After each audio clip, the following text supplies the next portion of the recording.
الحمد للہ وکفا والصلاة والسلام علی سید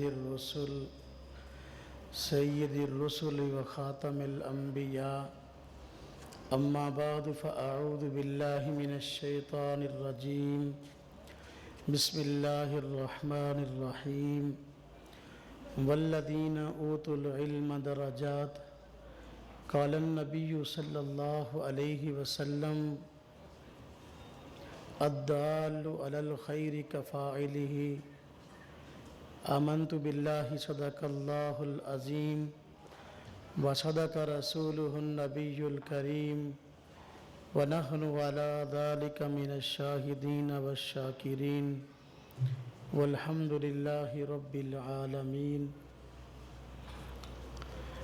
اللہ رب العزت کا بہت بڑا شکر اور احسان ہے کہ اس نے ہم سب کو دین اسلام کی صحیح فہم حاصل کرنے کے لیے یہاں جمع فرمایا ہے۔ یہ اللہ رب العزت کا بہت بڑا احسان ہے، اس پہ اللہ رب العزت کا جتنا شکر ادا کیا جائے کم ہے۔ اہل علم حضرات، اللہ رب العزت نے ان کو دوسرے لوگوں سے بہت سی خصوصیات اور انعامات اور درجات سے نوازا ہے۔ قرآن کریم میں اللہ رب العزت نے خود سوالیہ انداز سے ارشاد فرمایا هل يستوي الذين يعلمون والذين لا يعلمون، کہ وہ لوگ جو علم رکھتے ہیں کیا ان لوگوں کے برابر ہیں جن کے پاس علم نہیں ہے؟ دوسری جگہ ارشاد فرمایا والذین اوتوا العلم درجات، جن کو اللہ رب العزت نے علم عطا فرمایا ان کو کئی طرح کی فضیلتیں حاصل ہیں۔ اللہ رب العزت کے ہاں جس طبقے کا جتنا بڑا اعزاز اور اکرام اور فضیلت ہوتی ہے اس کی ذمہ داری بھی اتنی ہی بڑی ہوتی ہے۔ علماء کرام کی ذمہ داریاں اللہ رب العزت اور اس کے رسول صلی اللہ علیہ وسلم کی طرف سے لگی ہوئی ہیں، اور عالم دین کے لیے ضروری ہے کہ اللہ کے ہاں اور اللہ کے رسول صلی اللہ علیہ وسلم کے ہاں سرخرو ہونے کے لیے ان ذمہ داریوں کا احساس کرے۔ عالم کی ذمہ داری علم کو آگے پہنچانا ہے۔ جس علم کو ہم پڑھ کے اور حاصل کر کے علم میں کمال حاصل کر رہے ہیں، یہ بھی ہم تک ان لوگوں کے ذریعے سے پہنچا ہے جنہوں نے خود پہلے اس کو حاصل کیا تھا، اور جو لوگ ہمارے بعد آئیں گے علم کے راستے پہ چلیں گے ان کو آگے رہنمائی آپ حضرات کی ذمہ داری ہے۔ آپ مستقبل کے معمار ہیں، اس لیے ضروری ہے کہ دوسروں تک علم پہنچانے سے پہلے خود علم کے اندر رسوخ اور وثوق حاصل کرے۔ اگر ہمیں خود علم میں کمال حاصل ہوگا تو تب آگے اس کو بیان کر سکتے ہیں، تب اس کا حق ادا ہو سکتا ہے۔ اگر خود علم میں وثوق نہیں ہے، گہرائی نہیں ہے، کمال نہیں ہے، تو آگے دوسرے تک جب پہنچائیں گے تو ظاہر بات ہے ناقص بات پہنچے گی۔ عالم دین کی فضیلت علم دین کے کمال میں ہے، اس کے نقص میں نہیں ہے۔ آج اس معاشرے سے ہم گزر رہے ہیں، اس معاشرے میں جہاں اور دوسرے طبقات لاپرواہی کا شکار ہیں، ہمارا اہل علم کا طبقہ بھی لاپرواہی کا شکار ہے۔ لاپرواہی کی وجوہات میں آج سب سے بڑی وجہ یہ موبائل کا استعمال بھی ہے۔ ویڈیو موبائل کا استعمال، جو ہی 2 منٹ ملے اور اس کو کھول کے بیٹھ گئے، یہ انسان کی شخصیت اور اس کے مستقبل کے لیے بہت تباہ کن ہے۔ اس کا استعمال کم سے کم ہونا چاہیے اور ضرورت اور مجبوری کے درجہ میں ہونا چاہیے۔ پہلے علم کو پہنچانے سے پہلے اپنی پوزیشن کو مضبوط کرنا ضروری ہے۔ بہت سارے ساتھی علم دین سے وابستہ پوچھا کرتے ہیں کون کون سی کتابیں ایسی ہیں جن کو اگر ہم پڑھیں مطالعہ کریں تو آگے ہمیں فائدہ دیں۔ تو میں کہا کرتا ہوں کہ ایک ایک فن پہ، ایک ایک علم پہ، ایک ایک کتاب کا مطالعہ بہت ضروری ہے۔ اصبر ایک کتاب پیش لفظ سے لے کر تمت بالخیر تک پوری کی پوری پڑھنا ضروری ہے۔ مثلا علم العقائد اور علم الکلام ہے۔ دین کی بنیاد پہلے عقیدہ ہے، پھر عمل ہے۔ عقائد پہ کم از کم اپنے اکابر کی لکھی ہوئی کتب میں سے کسی ایک کا مطالعہ بہت ضروری ہے۔ بہت ساری کتابیں ہیں جو مارکیٹ میں ملتی ہیں، مثلا حضرت مولانا عبدالحق حقانی رحمۃ اللہ علیہ کی عقائد اسلام کتاب ہے، حضرت مولانا ادریس کاندلوی رحمۃ اللہ علیہ کی عقائد اسلام کے نام سے کتاب ہے، انہی کی دوسری ایک کتاب ہے علم الکلام کے نام سے، علامہ شبلی نعمانی رحمۃ اللہ علیہ کی علم الکلام کے نام سے کتاب ہے۔ اس طرح عقائد پر جو کتابیں ہمارے اکابر نے لکھی ہیں، ان کتب میں سے کسی ایک کتاب کا ازبر شروع سے آخر تک مطالعہ فرمائیں۔ اب تو آسانی ہو گئی کہ پہلے عقائد پر جچی تلی اور معتبر سکہ باتیں ریکارڈنگ کی شکل میں نہیں ملتی تھی۔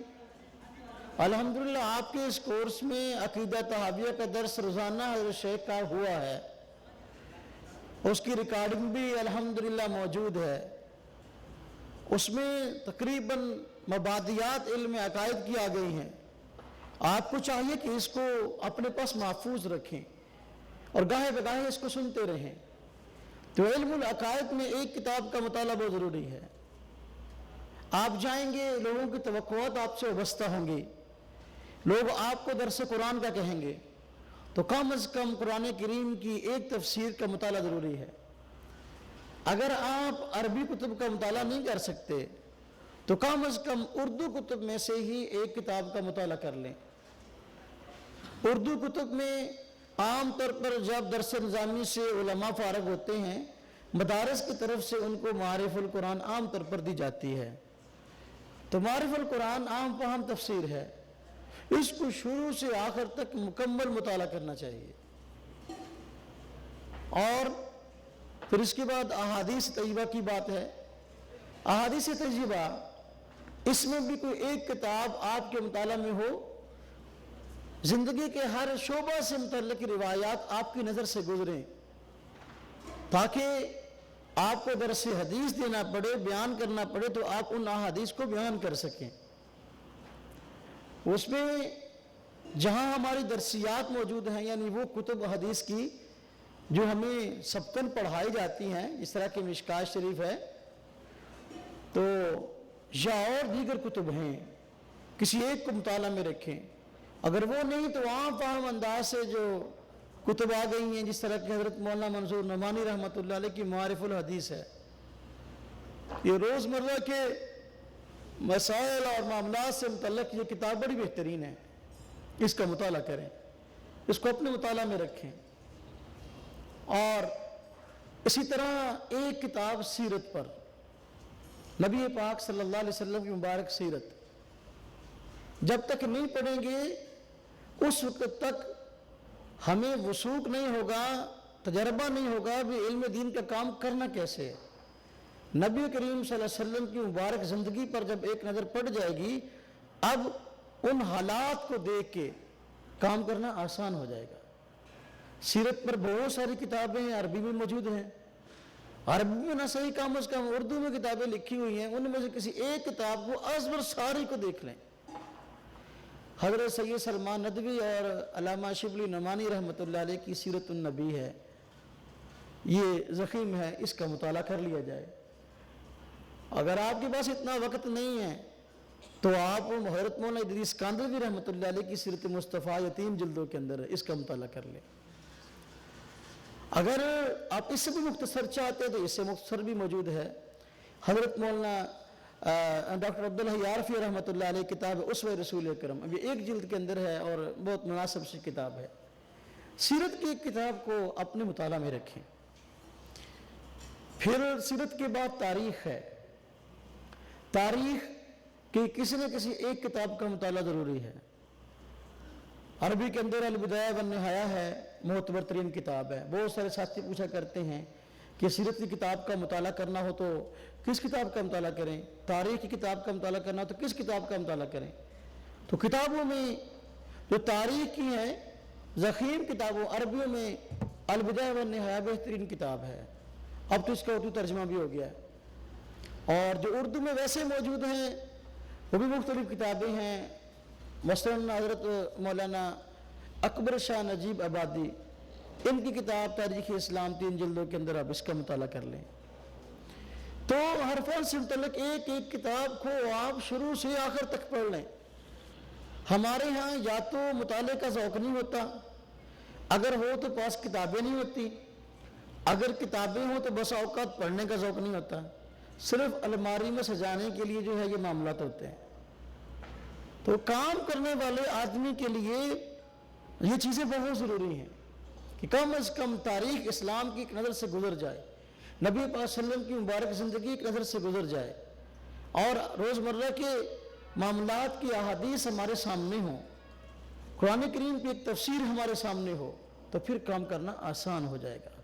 آگے پھر اپنے مطالعے کو بڑھاتے رہیں، وگرنہ آج ہمارے یہ ذوق چلا ہے کہ طالب علم کی خواہش ہوتی ہے کہ جو ہی فارغ ہوں کہیں نہ کہیں جمعہ پڑھانے کا موقع مل جائے۔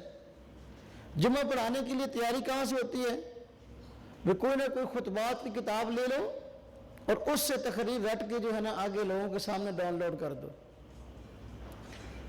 یہ نہایت غیر مناسب طریقہ ہے، اس لیے کہ جو خطبات چھپتے ہیں محض ان پر اعتماد نہیں کرنا چاہیے۔ معاونت تو آدمی لے سکتا ہے، مطالعہ بھی غیر مفید نہیں ہے، محض اس بھروسے پر کہ بس اسی کو لفظ بلفظ رٹ لیا اور آگے نقل کر دیا، یہ بہت خطرناک چیز ہے۔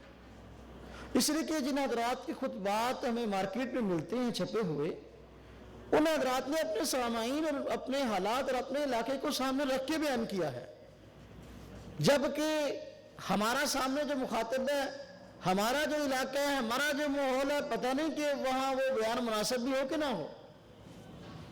اس لیے حالات کو سامنے رکھنا، سامعین کو سامنے رکھنا، وقت کو سامنے رکھنا یہ بہت ضروری ہے، وگرنہ نیٹ سے بیان ڈاؤن لوڈ کر کے سن کر رٹا لگا کے ایسے ہی بیان کرنا یا خطبات سے پڑھ کر بیان کرنا یہ نہایت نقصان دہ ہے۔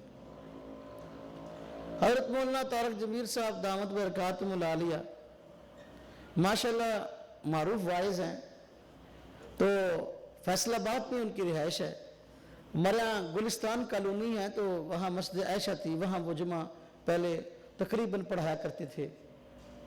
تو انہوں نے ایک بیان گلستان کالونی میں کیا، تو ان کا کوئی شاگرد تھا لاہور کے اندر، جمعہ پڑھانا شروع کیا، تو جمعے کے دن جمعے کے بیان میں اس نے حضرت کا بیان یاد کیا ہوا ہوگا، تو بیان بھی گلستان کالونی کا تھا، تو بیان کرتے ہوئے لاہور کے اندر یہ بات کہہ رہا ہے کہ ارے گلستان کالونی والوں، میں تمہیں کیسے سمجھاؤں کہ دین کا درد کیا ہوتا ہے۔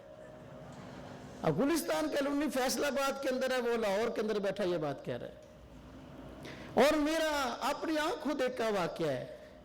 فیصل آباد میں واقعہ پیش آیا کہ ایک مولانا صاحب عید کی نماز سے پہلے بیان کر رہے تھے، عید کی نماز سے پہلے بیان کر رہے، جب عید کا بیان ختم کیا تو فرمانے لگے جن حضرات نے سنتیں نہیں پڑھی وہ پڑھ لیں۔ لوگ بڑے ہنسے اور حیران ہوئے۔ بعد میں مذاق میں نے ان سے کسی کو اکٹھے ہوئے تو میں نے پوچھ لیا میں نے کہا مولا صاحب یہ آپ نے بات کیسے کی؟ کہتا ہے یار خطبات کی کتاب سے تیاری کر کے گیا تھا، اس میں آخر میں لکھا ہو جن حضرات نے سنتے نہیں پڑھی وہ پڑھ لیں، تو میں نے ایسے ہی کہہ دیا۔ یعنی وہ مولوی صاحب جن کے خطبات تھے وہ تو جمعے کا خطبہ تھا، جمعے کی بات تو سنتے ہوتی ہے نا جی خطبے کے بعد، جب آدمی جمعے کا بیان ختم کرتا ہے تو اس کے بعد سنتوں کا موقع ملتا ہے، تو وہ ان کا جمعے کا بیان تھا، تو جمعے کا بیان عید کے موقع پر کیا اور غور نہ کیا بھی یہ لفظ کہاں کہنا ہے اور کہاں نہیں کہنا، جن حضرات نے سنتے نہیں پڑھی اور پڑھ لیں۔ تو موقع کو دیکھنا بہت ضروری ہے۔ آپ بیان کریں، بڑے شوق سے کریں، خطبات سے بھی استفادہ کر سکتے ہیں، اکابر کے بیانات سے استفادہ کر سکتے ہیں، لیکن نقل کے لیے عقل بھی چاہیے۔ اگر آدمی نقل عقل کے بغیر کرے گا تو پھر آپ کے نمازی آپ پہ ہنسیں گے۔ آج لوگوں کو علماء کو شکوہ ہے کہ جمعے کے بیان میں لوگ نہیں آتے، جب ہم بیان ختم کر رہے ہوتے ہیں اس وقت لوگ آتے ہیں، اس سے پہلے بیان کے لیے لوگ کیوں نہیں آتے؟ وجہ یہی ہے کہ ہم لوگ جو ہیں کوشش ہوتی ہے ابھی 40 منٹ گھنٹہ اگر بیان کرنا ہے تو اس کو پورا کیسے کرنا ہے، بڑی مشکل سے کوئی ادھر کی سنائی کوئی ادھر کی سنائی، کوئی دائیں کوئی بائیں کوئی اوپر کو نیچے کر کے گھنٹہ پورا کرتے ہیں، 40 منٹ پورا کرتے ہیں۔ ان کو ہی پتا ہوتا ہے کہ مولوی صاحب اپنا وقت پورا کر رہے ہیں، اس لیے یا تو لوگ آتے نہیں، جو آئے ہوئے ہوتے ہیں وہ سامنے بیٹھ کے سوئے ہوئے ہوتے ہیں۔ تو ہمیں چاہیے کہ اپنی ذمہ داری کا احساس کریں، وقت اور حالات کا تقاضے کو سامنے رکھتے ہوئے بیان کریں۔ جب یہ بات ہوگی تو انشاءاللہ اس کے نتائج اچھے سامنے آئیں گے۔ پھر ایک وقت آئے گا جب آپ موقع کی مناسبت سے لوگوں کی ضرورتوں کو سامنے رکھتے ہوئے بیان کریں گے، تو ایک وقت آئے گا کہ لوگ آپ کے منبر پر بیان کے لیے بیٹھنے سے پہلے صفوں کی شکل میں آپ کے سامنے بیٹھے ہوں گے۔ اس چیز کا بہت خیال رکھیں۔ اور آپ نے یہاں دورہ پڑا ہے، دورے کے لیے بھی میں آپ حضرات خدمت میں عرض کروں، یہ مسائل جو آپ نے پڑھے ہیں ان کو بڑے تسلی کے ساتھ یہ فائلیں آپ کے پاس آ گئی ہیں، اپنے گھر میں جا کر جب آپ کو فرصت ملے، بلکہ اس کے لیے وقت ضرور نکالیں، ان فائلوں کو از بر دوبارہ پڑھیں اور اپنے ذہن میں دلائل کو بٹھائیں۔ اور یہ بات یاد رکھیں کہ دلیل بعد کا مسئلہ ہوتا ہے، موقف کی تنقید پہلا مسئلہ ہے۔ سب سے پہلے اپنے موقف کو سمجھیں، اس سے پہلے فریق مخالف کے موقف کو سمجھیں، اس کے بعد باری ہے دلیل دینے کی یا دلیل لینے کی۔ کبھی آپ کا فریق مخالف سے سامنا ہو جائے تو آپ پہلے اپنے موقف کو دیکھ کر جائیں کہ ہمارا موقف کیا ہے، فریق مخالف کا موقف دیکھ کر جائیں اس کا موقف کیا ہے، اس کے بعد اپنے دلائل دیکھ کے جائیں اور فریق مخالف کے دلائل دیکھ کے جائیں۔ ہمارے یہاں عام طور پر ذہن دلائل کی طرف تو ہوتا ہے لیکن موقف کی طرف نہیں ہوتا، نہ اپنے موقف کا پتہ ہے اور نہ فریق مخالف کے موقف کا پتہ ہے، جان بین سے بحث ہو رہی ہوتی ہے، پانی میں مدانی پھر رہی ہوتی ہے، پتہ نہیں چل رہا بھی ہو کیا رہا ہے، اس لیے نتیجہ ہی نکلتا۔ آج جو لوگ کہتے ہیں نا کہ دینی مباحثے اور مناظرے کا نتیجہ ہی نکلتا، اس کی وجہ یہ ہے کہ جان بین سے لوگ ایسے بیٹھے ہوتے ہیں جو کہ اپنے موقف کی اور دعوے کی اور جواب دعوے کی تنقید نہیں کرتے اور دلائل شروع کر دیتے ہیں، جس کی وجہ سے پھر کسی کے پلے کو بات پڑتی نہیں ہے، آخر کار نتیجہ لڑائی ہوتی ہے۔ آپ اس بات کا بہت خیال رکھیں، آپ ہمیشہ کامیاب ہوں گے جب آپ کو اپنے موقف اور اس کے دلائل کا علم ہوگا اور فریق مخالف کے موقف کی کمزوری آپ کے ذہن میں ہوگی۔ میں اس پہ آپ کو ایک دو مثالیں بطور کارگزاری کی اپنی پیش کرتا ہوں، کیونکہ مختلف مواقع پہ مختلف فرقوں کے ساتھ بات کرنے کا موقع ملا ہے۔ ایک موقع پہ ہمارا مناظرہ تھا اس بات پہ کہ آمین جو ہے یہ نماز میں بالسر ہے یا بالجہر ہے۔ بچوں نے ایک جگہ پہ بات شروع کی تو بات مناظرے تک پہنچ گئی، تو میں نے ساتھیوں کو کہا کہ ان کو کہو کہ آپ کے پاس ہم آئیں گے لیکن ہم نے آپ سے سب سے پہلے یہ بات پوچھنی ہے کہ آمین آہستہ کہنے کی کوئی حدیث ہے کہ نہیں، اس کے بعد بات چلے گی۔ میں نے ان کو بتا دیا، میں نے کہا آپ نے جانا ہے، ہم نہیں جائیں گے وقتی طور پہ ان کی مسجد ہے، لیکن آپ نے جانا ہے، جانے کے بعد ان سے پوچھنا کہ آمین آہستہ کہنے کی حدیث ہے، تو وہ یہی کہیں گے کہ آمین کہنے کی حدیث کوئی نہیں ہے۔ جب یہ بات ان سے کہلوا لو تو اب اگلی بات کرو کہ بھائی یہ 5 نمازیں ہیں، 5 نمازوں کی اگر جماعت سے نماز پڑھو تو صرف اور صرف جو ہے 6 رکعتوں کے اندر آمین بالجہر ہوتی ہے، باقی کے اندر تو ساری سر کی سر ہے، یعنی آہستہ کیا آہستہ ہے۔ تو لہذا ہم آمین بالجار پہ بات نہیں کریں گے، سب سے پہلے ہم بات کریں گے زور اور اثر کی نماز میں تم جو آمین کہتے ہو، آمین آہستہ کہتے ہو، اس کی وجہ کیا ہے؟ تم کہتے ہو حدیث کوئی نہیں ہے، تو وجہ کیا ہے؟ اب اس پہ بات ہو گئی، غیر مقلد کسی بات پہ آئے نا تو الٹا لڑنے پہ آ گئے۔ ساتھیوں نے مجھے فون کیا بھی یار معاملہ ہمارے قابو میں نہیں ہے، میں نے کہا چلو میں آتا ہوں، میں چلا گیا، جو ہی میں مسجد میں داخل ہوا وہ کھڑے ہو گئے، ہم نے آپ سے بات نہیں کرنی، آپ کو کس نے بلایا؟ میں نے کہا کس نے نہیں بلایا، میں تو صرف ایک حدیث سننے کے لیے آیا ہوں کہ تم زور اثر میں آمین جو ایسا کہتے اس پہ حدیث کیا ہے؟ کہتے جی ہم نے تو آپ کو بلایا نہیں۔ میں نے کب کہا کہ آپ نے بلایا؟ میں تو صرف ایک حدیث سننے کے لیے آیا ہوں، اہل حدیثوں کی مسجد میں حدیث سننا کوئی جرم کی بات تو نہیں؟ کہتے جی نہیں۔ میں نے کہا پھر سنا دو، آپ سنا دو، میں چلا جاؤں گا۔ تو کہنے لگے کہ آپ سے ہماری بات ہی نہیں ہے۔ میں نے کہا بھائی بات یہاں کسی کی ذاتیات کی نہیں ہے، بات تو مسئلے کی ہے، آپ ایک حدیث سنا دو میں چلا جاؤں گا۔ وہ کہنے لگے کہ جی دیکھو ہم سے جہر کی حدیث سن لو، آمین بالجہر کی۔ میں نے کہا اگر تم زور اور اثر کی نماز میں بالجہر کرتے تو جہر کی سنا دو، اگر سر کرتے ہو آہستہ آمین کہتے تو پھر آہستہ کی سناؤ۔ اب ان کی عقل دیکھنا، کہنے لگے کہ زور اور اثر پر آپ پہلے آ گئے ہیں، آپ فجر پہ کیوں نہیں جاتے؟ فجر کے اندر جو ہے آمین اونچی ہے، زور اثر کے اندر جو ہے آہستہ، تو پہلے فجر کی نماز ہے، زور اثر تو اس کے بعد ہے۔ میں نے کہا کوئی مسئلہ نہیں ہے، فجر پہ جاتے ہیں، لیکن مسئلہ یہ ہے کہ فجر کے فرض جو ہے وہ بعد میں ہے، اس کی سنتیں پہلے ہیں۔ تو فجر کی سنتوں کے اندر جو ہے تم آمین ظاہر بات ہے آہستہ کہتے ہو، تو لہٰذا پہلے سنتوں کی آمین کیا مسئلہ حل کر لو، بعد میں فرضوں پہ آ جائیں گے۔ اب اس کی عقل دیکھنا، مجھے کہنے لگا مولوی صاحب کہ یہ کیا بات ہوئی، اگر فجر کے فرضوں سے پہلے سنتیں ہیں تو پھر سنتوں سے پہلے تو استنجا اور وضو بھی ہے۔ میں نے کہا سبحان اللہ، اس کا مطلب یہ ہوا کہ تم استنجا کرتے ہو کبھی آمین کہتے ہو، اگر استنجا کرتے ہو کہ آمین کہتے ہو، اونچی کہتے ہو تو اس کی حدیث سنا دو، ایسا کہتے ہو تو اس کی حدیث سنا دو۔ اب اس پہ ان کے نمازی خود پریشان ہو گئے کہ ہمارے مولوی صاحب نے کیسی بات کی ہے۔ مجھے کہا لگے مولوی صاحب آپ چلے جائیں۔ میں نے کہا ہم جا رہے ہیں یار، ایک حدیث کہتے جہر کی سن لو۔ میں کہا چلو یار جہر کی سنا دو۔ اب جہر کی حدیث میں نے کہا صحیح سنانی ہے، کہتے جی ہم بخاری ہی سنا دیں گے۔ میں نے کہا ٹھیک ہے، بخاری کھولی کہ حضرت نبی پاک صلی اللہ علیہ وسلم نے شاہ فرمایا کہ جب امام والظالم کہے تو تم بھی آمین کہو، کیونکہ فرشتے بھی آمین کہتے ہیں، جس کی آمین فرشتوں کی آمین کے مشابہ ہوگی اس کے سارے گناہ بخش دی جائیں گے۔ اس نے ترجمے والی بخاری سے یہ حدیث پڑھی، تو میں نے کہا بالکل ٹھیک ہے۔ میں نے کہا اتنا مجمع بیٹھا ہے مسجد کے اندر، کوئی ایک آدمی مجھے بتاؤ کہ کبھی تم نے فرشتوں کی آمین سنی ہے؟ مجمع والے کہنے لگے کہ نہیں سنی۔ میں نے کہا جب تم نے سنی نہیں تو اس سے معلوم ہوا کہ فرشتے تو آمین آہستہ کہتے ہیں، لہذا آمین آہستہ ثابت ہو گئی۔ اب چاہے تم فجر کی نماز ہو، چاہے زور اور عصر اور مغرب کی نماز ہو، چاہے سنتے ہو یا فرض ہو، تمہیں چاہیے کل سے اپنی آمین آہستہ کہا کرو، کیونکہ فرشتوں کی آمین جو ہے وہ آہستہ ہے، ان کے ساتھ مشابہت ضروری ہے، وگرنہ تمہارے گناہ نہیں بخشے جائیں گے۔ یہ کہا کہ ہم مسجد سے نکل گئے۔ تو بات میں عرض کر رہا ہوں، جب تک اپنے موقف کا علم نہیں ہوگا اس وقت تک آپ فریق کے مخالف کے ساتھ بات نہیں کر سکتے اور اس کو لاجواب نہیں کر سکتے۔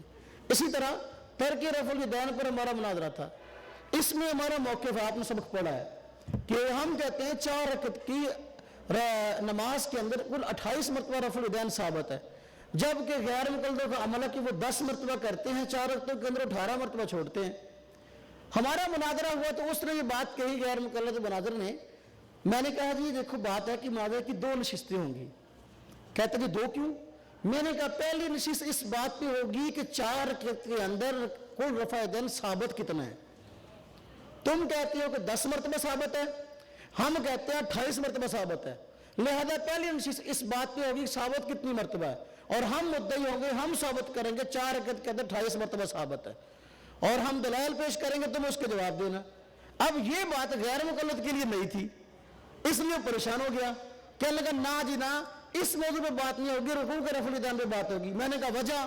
کہتا ہے کہ دیکھو رکوع کا رفع الیدین یہ ہمارا نزاعی مسئلہ ہے، جبکہ سجدے اور ہر تکبیر کے ساتھ رفع الیدین کا مسئلہ جو ہے یہ ہمارا اور آپ کا نزاعی نہیں ہے، کیونکہ وہ رفع الیدین نہ آپ کرتے ہیں نہ ہم کرتے ہیں۔ توجہ کرنا ذرا، کہتا ہے کہ سجدے کا رفع الیدین نہ آپ کرتے ہو نہ ہم کرتے ہیں، جب یہ کرتے نہیں ہم فریق کہتے اس پہ بحث کرنے کا فائدہ نہیں ہے۔ میں نے کہا بالکل بات غلط ہے، ہم نہیں کرتے ہماری وجوہات اور ہیں، تم نہیں کرتے تمہاری وجہ اور ہے۔ جب وجہ کے اندر فرق ہے، تفصیل کے اندر فرق ہے، تو یہ اتفاقی مسئلہ کہاں ہو، یہ تو نزاعی مسئلہ ہے۔ میں کہتا ہوں 4 رکعت کے اندر 28 مرتبہ رفع الیدین ثابت ہے، اور تو کہتا ہے کہ نہیں صرف 10 مرتبہ ثابت ہے، نسائی مسئلہ ہو گیا کہ نہیں ہو گیا؟ مجھے کہنے لگا پھر آپ کرتے کیوں نہیں؟ میں نے کہا اس لیے نہیں کرتے جس وجہ سے ہم رکوع کا نہیں کرتے، جس وجہ سے رکوع کا نہیں کرتے اس وجہ سے سجدے کا نہیں کرتے۔ ثبوت کا معنی دوام تو نہیں، ثبوت کا معنی عدم نسخ تو نہیں، عدم ترک تو نہیں، اس لیے بات پہلے سجدوں کے رفع دین پہ ہوگی اور تکبیر کے رفع دین پہ ہوگی، اس کے بعد رکوع کے رفع دین پہ ہوگی۔ غیر مقلد یہیں سے بکھلا گیا اور شور کر دیا۔ جب تک ہم اپنے موقف کو سمجھیں گے نہیں اس وقت تک ہم فریق مخالف سے بات نہیں کر سکتے۔ فریق مخالف سے بات کرنے کے لیے ضروری ہے کہ پہلے اپنے موقف کو سمجھیں، اپنے دعوے کو سمجھیں، پھر آگے اس سے بات کریں۔ ایک موضوع اب اس میں اور بات میں آپ حضرات خدمت میں عرض کروں، یہی رفع الیدین کے حوالے سے غیر مقلد عموماً کی ہدیہ کرتے ہیں کہ جی رفع الیدین کے منع پہ حدیث دکھاؤ۔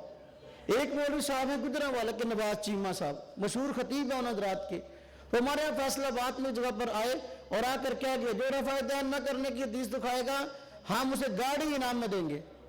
تو ان لوگوں نے عام سے رابطہ کر لیا، وہاں کے جو ہمارے ساتھی تھے کہ ہمیں غیر مقلد تنگ کر رہے ہیں، مولوی صاحب کہہ گئے کہ گاڑی دیں گے اگر ایک حدیث پیش نہ کی، ایک حدیث پیش کرو تو گاڑی دیں گے۔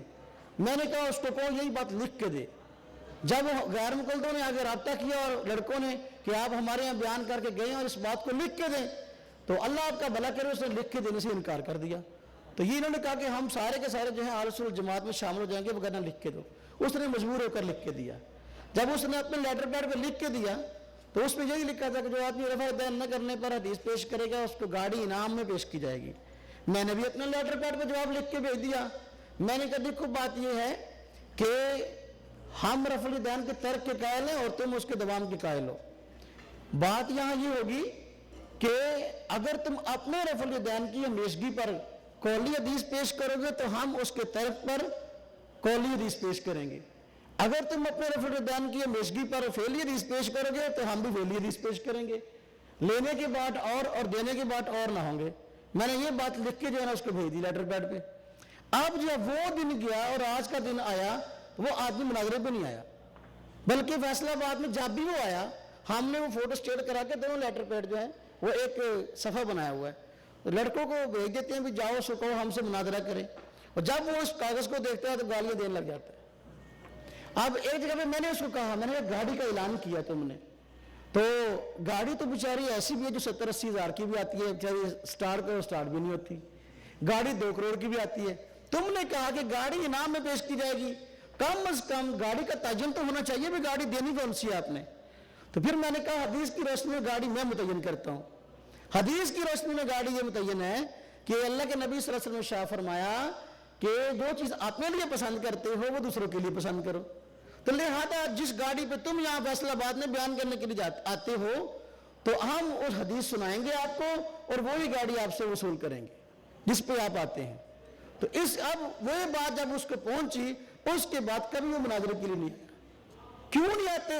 اس لیے کہ ہم نے اس سے جتنی بات کی اپنے رفع الیدین کی ہمیشگی میں دلیل پیش کرو، قولی پیش کرو گے تو ہم ترک پہ قولی پیش کریں گے، تم فعلی پیش کرو ہم فعلی پیش کریں گے۔ یہاں سے وہ پھنس گیا۔ اب ہم دلیل لینے اور دینے میں کم از کم خیال کریں کہ بھئی دعویٰ کیا ہے، دلیل دینی کیسے ہے، دلیل لینی کیسے ہے۔ جب اس بات کی سمجھ آ جائے گی تو انشاءاللہ فریق مخالف سے بات کرنی نہایت آسان ہے۔ بات سمجھ آ رہی ہے کہ نہیں آ رہی؟ جی ہاں آ رہی ہے۔ اب اسی طرح ہمارا مناظرہ نیٹ پہ پڑا ہے بیعت قربانی کے نام سے، یہاں سے مل جائے گا مکتبے سے بھی، اور اس پہ غیر مقلدوں سے ہماری بات ہوئی تو بڑی سے پہلے آج سے کچھ سال پہلے کی بات ہے، 3 گھنٹے کا ٹائم تھا، غیر مقلد 2 گھنٹے جان بوجھ کے لیٹ پہنچے، 1 گھنٹہ بچ گیا تھا تو اس میں آئے۔ ان کا ذہن یہ تھا کہ وقت تھوڑا ہوگا تو ہمیں شور کرنے کا موقع ملے گا، لیکن وہ کھلے گراؤنڈ میں سر آپ بیٹھے ہیں، اس طرح مناظرہ تھا، اور علاقے کا ناظم جو ہے اس کا ڈیرا تھا وہاں بیٹھے تھے اور دنیا جمع تھی۔ تو وہ آئے، بات شروع ہوئی، ہم نے دلائل دیے، ہم نے کہا بھی دیکھو یہ بھینس جو ہے یہ گائے کی ایک قسم ہے، لغت بھی یہ کہتی ہے اور فقہا بھی یہی کہتے ہیں، یہی فیصلہ ہے۔ چنانچہ ہم نے اس پہ دلائل پیش کیے بھی دیکھو گائے کی کئی قسمیں ہیں تو اس کی ایک قسم جو ہے بھینس بھی ہے، اس پہ پھر ہم نے حوالے پیش کیے۔ تو اب وہ یہ تو مان گئے کہ یہ گائے کی ایک قسم ہے، میں نے کہا جب یہ مان گئے ہو تو اب اسے قربانی کو بھی ماننا چاہیے، لیکن وہ اس ماننے پر نہ آئے۔ میں نے کہا دیکھو اونٹ ہے، اونٹ کی قربانی جائز ہے، اس کی کئی قسمیں، کہتے ہیں بختی نسل کا اونٹ ہے، یہ عربی نسل کا اونٹ ہے، یہ اجمی نسل کا اونٹ ہے. اب اس میں تقسیم نہیں ہے کہ کس اونٹ کی قربانی جائز ہے اور کس کی جائز نہیں، سب کی جائز ہے نا. گائے ہیں، آسٹریلین نسل کی گائے ہے، اس کی قربانی بھی جائز ہے. ہاں جی، جو سائی وال نسل کی گائے ہے اس کی قربانی بھی جائز ہے. جو عام دیسی گائے ہے اس کی بھی قربانی جائز ہے. اب گائے کی قسمیں ہیں، میں نے کہا جس طرح اور قسمیں قربانی جائز ہے تو بھینس کی بھی جائز ہے. جب یہاں تک بات پہنچی تو ناظم صاحب نے، میں نے بھی سوال اٹھایا، ناظم صاحب نے کہا جی ایک منٹ، ہمیں یہ بات سمجھ میں آ گئی کہ بھینس گائے کی ایک قسم ہے، اور یہ بات بھی سمجھ میں آ گئی کہ قرآن و سنت پہ اس پہ دلائل ہیں. اب اگلی بات سمجھنے کی ہے کہ نبی پاک صلی اللہ علیہ وسلم کے دور میں آپ نے کہا یہ ہوتی نہیں تھی اس لیے قربانی نہیں کی گئی. تو اب بات ہے کہ اگر ہوتی نہیں تھی تو غیر مقلد کہتے ہیں قربانی نہیں ہوتی. اگر اس کی قربانی جائز نہیں کہ اللہ کے نبی نے نہیں کی تو اللہ کے نبی صلی اللہ علیہ وسلم نے تو بھینس کا دودھ بھی نہیں پیا اور اس کا گوشت بھی نہیں کھایا، تو پھر اس کے دودھ کے حلال ہونے پر اور اس کے گوشت کے حلال ہونے پر دلیل کیا ہے؟ یہ میرا سوال ہے. اب اس نے یہ سوال کر دیا، غیر مقلد کہنے لگے ناظم صاحب کہ آپ سوال نہیں کر سکتے. میں نے کہا چلو وہ نہیں کرتے میں کر لیتا ہوں. اب یہ سوال ان سے کیا گیا اور وہ کہنے لگے کہ ہم جواب دیں گے، لیکن پورے مناظرے کے اندر اس بات کا جواب نہ دے سکے.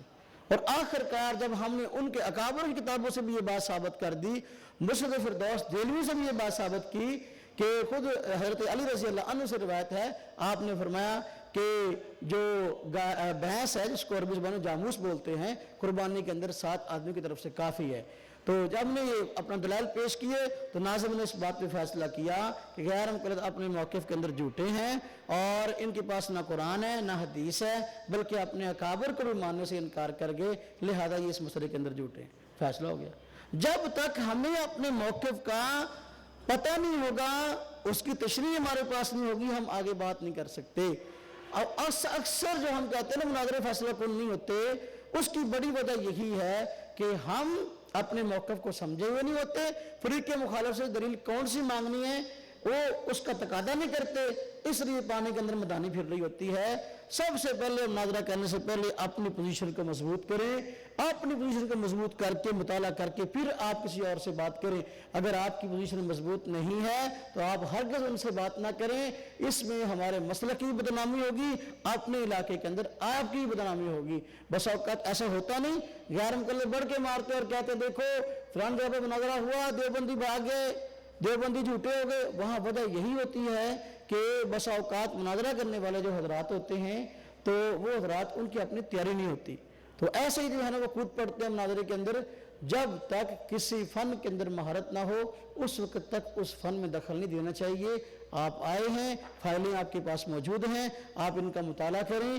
اس کے بعد ہمارے اکابر نے عقائد اور اپنے امتیازی مسائل پر جو کتابیں لکھی ہیں ان کتابوں کو خریدیں، ان کا بالتفصیل مطالعہ کریں، اور مطالعے کے بعد فریق مخالف کی جن کتب کے حوالہ جات دیے گئے ہیں ان کتب کو خرید کر اس پر نشان لگائیں اور اضافی مطالعہ کر کے مزید اس میں سے جو ہے کچھ باتیں لکھ کر اپنے پاس رکھ لیں. پھر آپ بات کریں گے تو آپ کی بات کا وزن ہوگا، آپ کی بات کا اثر ہوگا، اور پھر آپ کی بات کا فائدہ ہوگا اور سامعین اس سے نفع محسوس کریں گے. اللہ رب العزت جو ہے ہمیں صحیح معنوں میں دین کو سمجھ کر آگے بیان کرنے کی توفیق عطا فرمائے. وآخر دعوانا ان الحمدللہ رب العالمین. لا إله إلا الله، لا إله إلا الله، لا